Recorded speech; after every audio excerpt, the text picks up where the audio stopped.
Joyce ko lang. Hindi ko na, alam mo yun, parang, ay, gagaling naman to. Bigyan na lang kita ng background kung ano nangyari. Sige bro. Ano ang tawag dito? Adjust mo lang yung ISO. Bale, ang nangyari is, hindi siya training related. Okay. So, ang nangyari is, nag-ice skating kami. Although, sore na yung, yung time na, linggo yun eh. Yung time na nag-ice skating kami ng girlfriend ko, sore na yung lower body. Then, to cut the story short, ganun ako, parang nadulas ako, tapos napaganon ako, Okay. nabigla. So, siguro, ang nangyari, nagamit to nang hindi sinasadya. Tapos, ininda ko siya nung Monday, di ba ligo yung Monday, nag-squat pa ako. Tapos nung nag-squat ako, parang nilaliman ko ng sobra. Oo. Tapos, doon na parang nung back downs ko, nararamdaman ko na kapag ascend. So, kaya ko siyang kontrolin pababa, like deep. Then kapag nag-ascend na ako, sumasakit na ito. Oo. Nung una banda dito, tapos medyo umakyat. Okay. Parang ganun nangyari. So, that's the background of my stupid ass. Yan na happens. Di naman forget party. Tingin lang gagawin mo.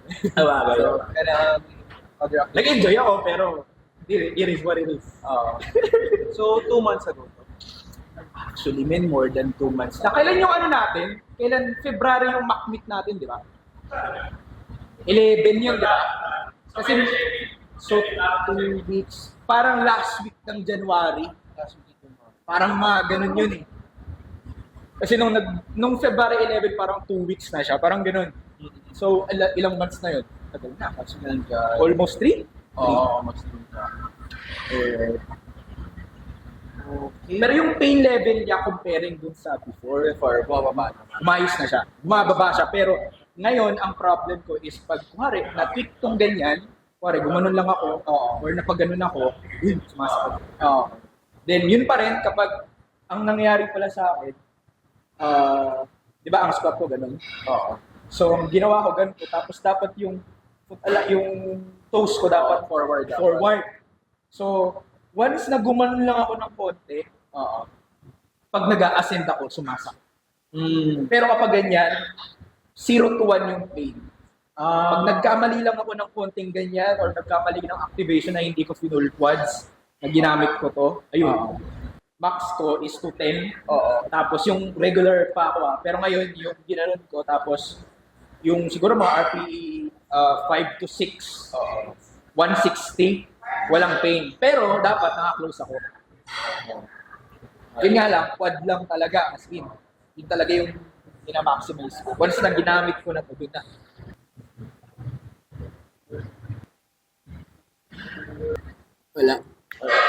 Wala. Ito, kaya ko siyang like, Nararamdaman ko na buhay bigay. and ito. Meron konti. Parang 1 on 2. Labanan mo, pupush ko down. And ito. Okay. Kaya mo arm wrestling, bench nyo. Wala rin. Yun. Binenta ko na yung table na. May table na lang. May pressing table talaga din sa RP. Kaya kapag may mga tropa, nagkakaayaan. Siyempre, exciting kasi. Nakatuwa siya. Pas na. Ay, naka-injury sa akin sa arm wrestling. Ano naman na ngayon? Ang so far, nag-train. Si Marco Liz. Marco Lift yun. Kasi parehas kami na injury.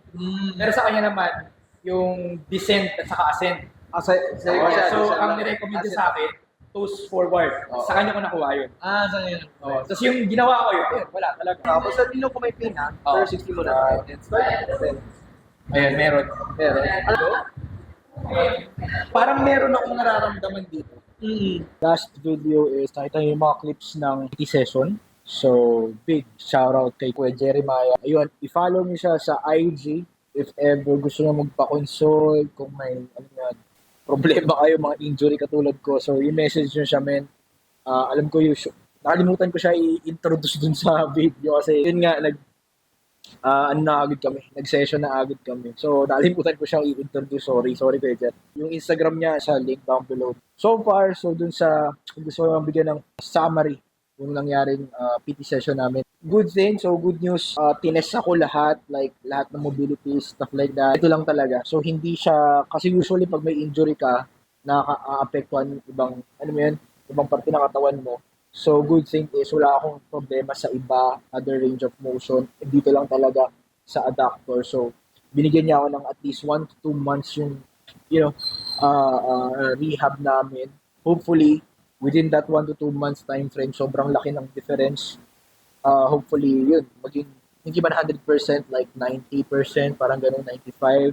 Like makaka-squat na ulit tayo ng 200 kg. Ang goal lang naman is to squat without pain. Yun lang naman talaga Kasi reality is, kapag may injury ka, mababa ang chance talagang like lumakas ka.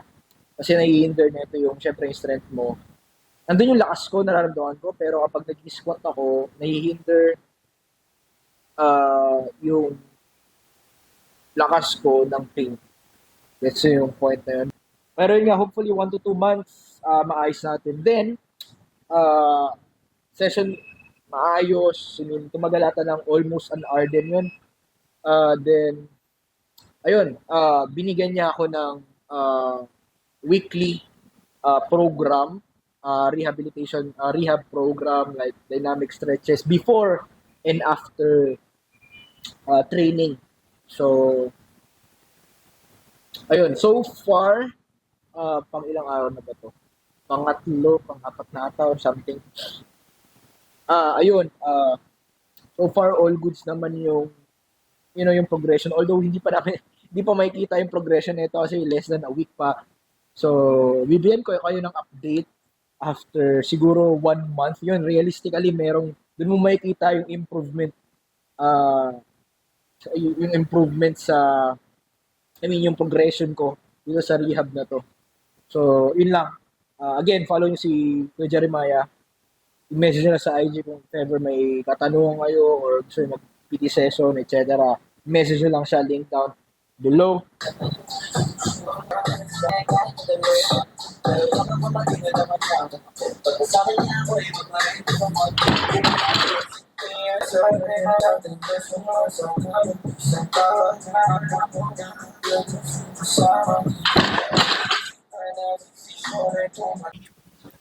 So, ayun na nga mga chong. It's been more than 3 months na-injury ako.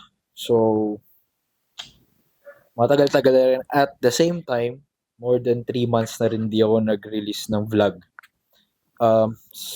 Siguro masasabi ko na hindi naman sa tinamad. Parang nawalan lang ako ng drive para i-document yung sarili ko. I don't know, siguro dala ng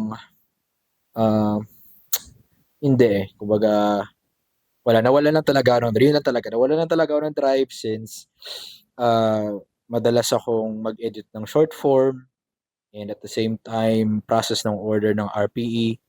Nga pala, may bago tayong release, RPE Origin training shirt. So message na tuloy-tuloy pa rin at kun rin din yung time na to para magpasalamat sa lahat ng nag-order from the start. I don't know. Hindi ko in-expect na ganito mangyayari sa RPE shirt na lang yun nagsimula lang talaga yun sa kwentuhan sa RPE gym na sabi ng best friend ko, si Alfred, yung madalas na nagvi-video kapag may meet. So, big shoutout sa kanya. Ayun, nabanggit lang niya, Chong, magbenta ka ng shirt, Chong, ganun. Then, fast forward, ito na nangyari. Hindi ko talaga siya in-expect na ganito mag-boom. Grateful sa Panginoon na nangyari ito, and of course, grateful sa inyong lahat, sa lahat ng nag-order from the start. Alam mo yun na nagtiwala kayo na pre-order basis. Kasi usually, hindi, mahirap pagkatiwalaan ng pre-order basis sa panahon ngayon. Pero since nagtiwala kayo na mapufulfill ko yung orders nyo in terms of pre-order basis, I really, really appreciate it. And patuloy pa sa mga release every month ang RPE shirt. And of course, this August,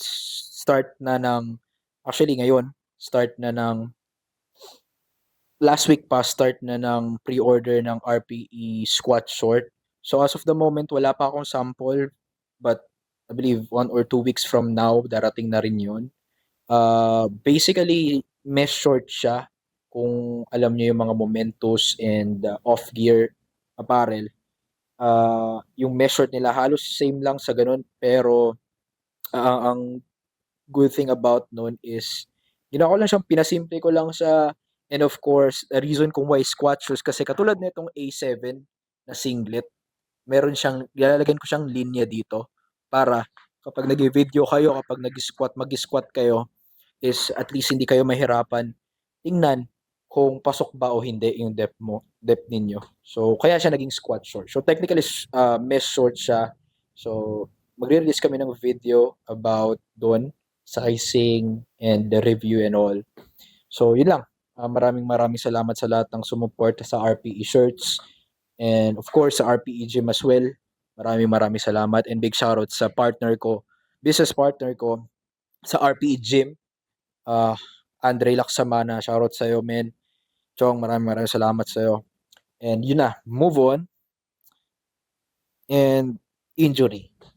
So it's been more than 3 months na ako na injury. So as of the moment, good news, mga chong. Masasabi kong nandun na ako sa 90 or 95-ish%. Hindi ko pa masasabi na 100% ako since hindi ko pa na-hit yung mga numbers ko before sa squat. So heaviest squat ko from that rehab block is 170 kg. I believe nasa at 5 to 6 yung RPE nun. Then, of course, big shoutout sa coach ko, Coach Melvin, sa pagbigay sa akin ng load. Siyempre, pag may injury ka, load management talaga. Like, hindi basta-basta salpak na ng salpak, man. And of course, siyempre, di naman ako magiging healthy kung hindi kay, of course, kay Kuya Jeremiah sa PT ko. And big shoutout kay Laika kasi siya yung nag-recommend sa akin kay Kuya Jer. Shoutout Kuya Jeremiah.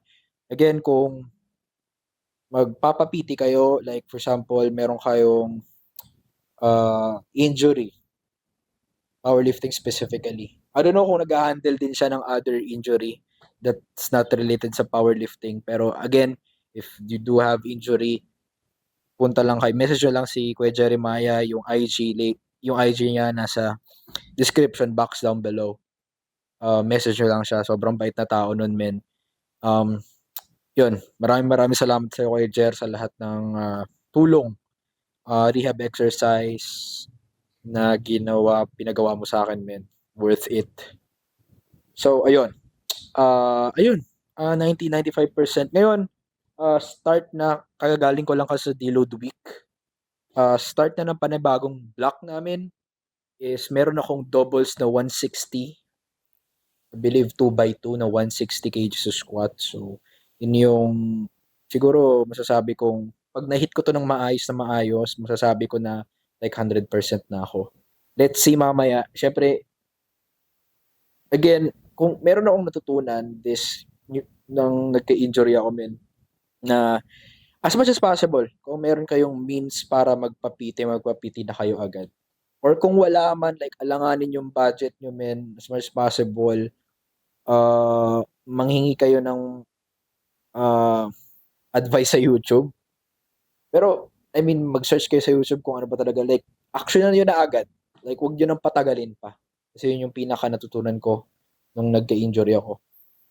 And sa mga di nakakalam, ang injury ko is yung right adductor ko. So, adductor, so meaning dito sa loob, sa singit banda. And, ayun, sa hindi inaasahang pangyayari dahil sa aking katangahan, hindi ito na injury sa squat or any powerlifting, movements or any exercise at all. Na-injury ako kasi medyo na-split ako nung nag-ice skating kami nung girlfriend ko at kapatid ko. Medyo natanga lang ako. I don't know. Pero move on. Backstory lang. Na-injury ako. Week before noon, actually volume block. So technically sore yung sore yung lower body ko. And at the same time, papik ng papik yung squat ko doon. So technically, every week, meron akong heavy squats. Then at the same time, volume na rin. So taas ng volume ko nun. Then yun, all of a sudden, nung nag-ice skating kami, alam mo yung paramdam na may nagamit kang, may nagamit kang muscle na hindi mo naman talaga ginagamit palagi. So technically, nabigla siya or what not, and dala na rin ng ah, accumulated fatigue ko sa lower body ko. Then, linggo nun, nung kinalunisan nun, nag-squat pa ako. Although nakuha ko yung, I believe 200 or 205 ata yun. Pero munti ka na ako madisgrasya, miss groove. Pero naangat ko naman siya, RPE 10. Ayun, ayun, doon na ako. Naramdaman ko siya back downs na. So, and the rest is history. Pero again, move on na tayo. Ngayon, doble ingat na lang siguro. Since seryoso tayo dito sa powerlifting career natin eh. So, wala akong magagawa kundi umiwas sa mga unnecessary activity, lalo na sa mga ganong ice skating, basketball, or whatnot. Kasi, prone siya sa mga injury na makakaapekto sa performance natin sa squat, bench, deadlift. So, arm wrestling din. Hindi na ako mag-arm wrestling. And wala, it is what it is. Seryoso tayo dito sa sports natin eh. Kumbaga, ayoko na ulit bumalik dun although, mataas pa rin ang chance na magkaka-injury ako kasi, kumbaga, inevitable ang injury, lalo sa powerlifting. Kahit naman sa ang sports, inevitable ang injury. Pero, syempre, kahit inevitable siya, may mga controllable na bagay naman na magagawa mo to prevent na injury katulad nun. Yung mga unnecessary activity ko sa labas na, alam mo yun, na pwede naman hindi gawin. Nagawa ko pa, pero it is what it is. Ganun talaga, aksidente yung mga lahat ng nangyari. Diba? Kumbaga, wala eh. It is what it is. Pero yun nga, move on na tayo. Again, maraming salamat kay Kuya Jeremiah and sa coach ko, si Coach Melvin, sa pagtulong sa akin rehab for that 3-month time frame. Ano ba? Yun lang, men. Meron akong 160 doubles and meron akong doubles din na 100 kgs sa bench press. So, recently may nararamdaman ako sa elbows ko pero ngayon naman wala na. Hopefully mawala. Feeling ko lang eh. Kulang lang ako sa warm up. Pero let's see mamaya. So, let's go.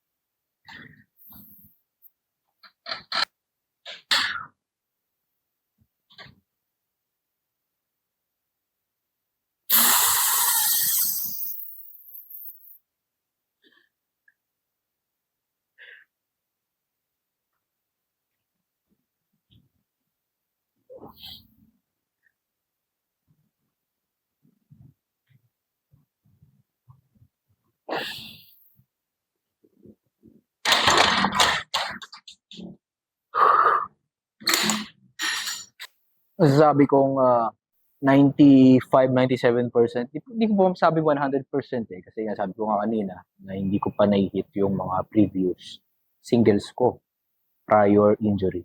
So, 160 doubles felt good. Wala, like zero talaga yung sakit niya. I mean, wala eh. Wala talaga sakit. Pinapairamdaman ko pa kasi, men. Kaya, sa tingin nyo, kung napansin nyo, medyo hindi ganun ka-snappy.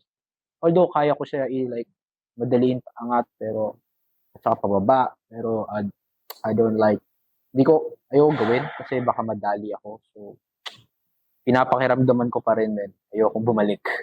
So, yun lang. Meron akong back downs. Meron akong doubles na 132, then I believe 115 or 120 na pause. And, yun. Go.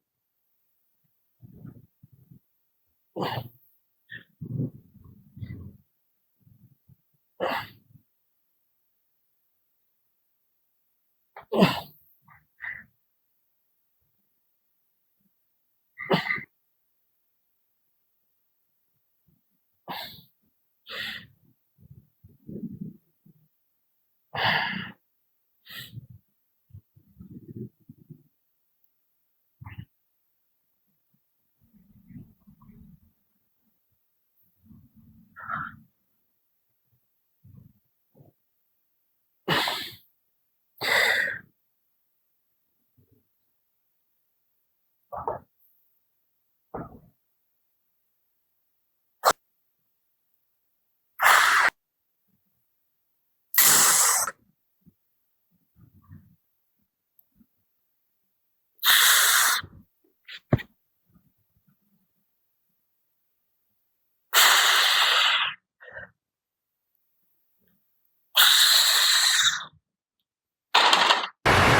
Zip!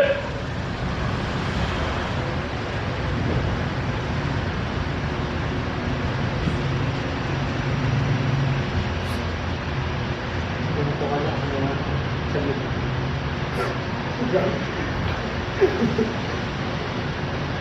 Pagkali talaga siguro.